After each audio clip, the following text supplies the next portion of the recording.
to the new science of bacteriology. The meteoric rise of Robert Koch, pronounced Koch, from obscure country doctor to international celebrity, was based on his talent for developing techniques for the isolation and identification of microbes.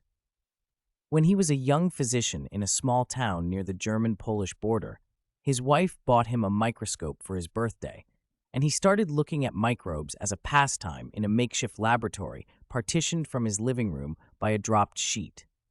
By 1876, at the age of 33, he had discovered the bacterium that causes anthrax. Within 2 years, he published his monumental paper, Investigations Concerning the Etiology of Wound Infections, scientifically proving the germ theory beyond doubt. Koch's landmark papers generated much excitement because he transformed the concept of what caused so many diseases. He would go on to establish with the clarity and purity of Euclidean logic the essential steps, Koch's postulates, required to prove that an organism is the cause of a disease, that the organism could be discoverable in every instance of the disease, that extracted from the body, the germ could be produced in a pure culture, maintainable over several microbial generations, that the disease could be reproduced in experimental animals through a pure culture removed by numerous generations from the organisms initially isolated, and that the organism could be retrieved from the inoculated animal and cultured anew. His painstaking work transformed bacteriology into a scientifically based medical discipline.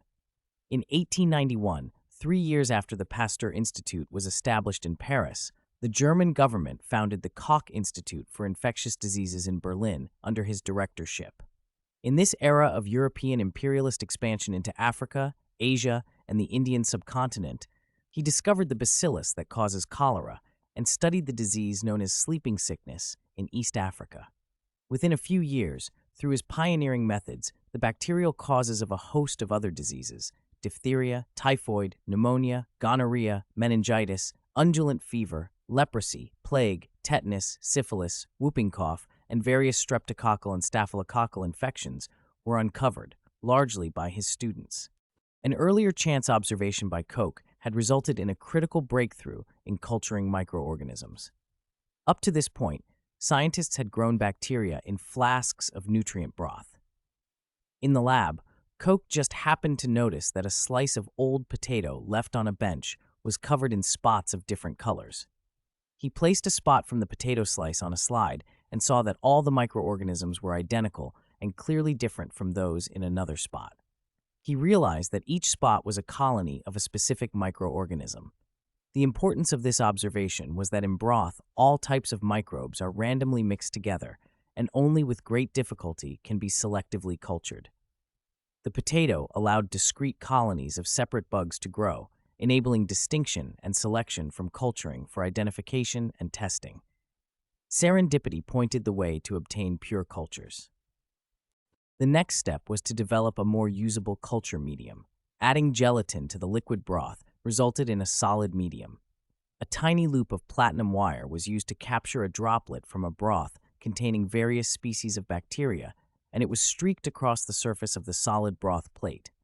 But much to Koch's disappointment, the gelatin liquefied when placed in an incubator.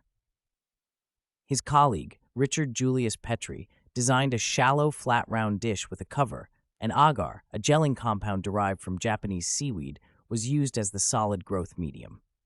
Koch came upon this in an indirect way. Japanese seaweed was suggested by the wife of a colleague who had been posted in the Dutch East Indies. She had used it for making jam. In this way was born the Petri dish, or agar plate, the mainstay of a bacteriology laboratory. Clinical specimens such as throat swabs, sputum, or blood are streaked over the surface of the agar and then incubated at body temperature. Colonies containing millions of microbes shortly grow. The technique was revolutionary. Pure cultures of bacteria could now be obtained, enabling their isolation and identification. Once he had a mechanism with which to isolate microorganisms, Koch was able to identify organisms that cause specific diseases. At this time, he began focusing his attention on tuberculosis. Classically referred to as consumption, human tuberculosis was then responsible for 1 in 7 of all European deaths.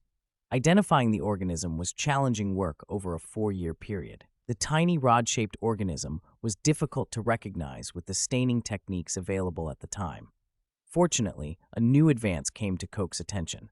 Paul Ehrlich, a young physician with a passion for chemistry, had developed a tissue stain called methylene blue. It was this stain that Koch used to detect the tiny rod-shaped bacillus in the tissues infected with tuberculosis. Because the bacillus grows slowly, it required the addition of blood serum to the agar as a nutrient and incubation for several weeks before colonies became apparent. In 1882, in an evening address to the Berlin Physiological Society, Koch, now employed by the Imperial Health Office, thrilled the audience with the news that he had discovered the bacillus that causes tuberculosis, Mycobacterium tuberculosis. Koch's singular discovery led to his winning the Nobel Prize in 1905. Inspired by Koch's success with the methylene blue stain, Ehrlich went on to devise and develop, over the years 1878 to 88, the technique of counterstaining, whereby the washing of a stained specimen with a second, acidic chemical removes the color from only specific cells or parts of cells, and thus permits greater differentiation. He experimented unsuccessfully with a number of dyes to stain the TB bacillus until, after a few months, chance intervened. Finishing up his work late one night, Ehrlich found the small iron stove in his home laboratory, a handy place to leave his stained preparations to dry overnight. The next morning, before the scientist was up, his housekeeper lit the stove without noticing the glass slides lying atop it. Upon entering the laboratory, Ehrlich was aghast at the sight of the fire in the stove. He rushed to pick up his slides and inspect them through his microscope. What he saw was astonishing. The tubercle bacilli stood out wonderfully in bold color. The accidental heating had fixed the stain to the waxy-coated TB bacteria, allowing ready microscopic identification. This acid-fast staining technique is still used today.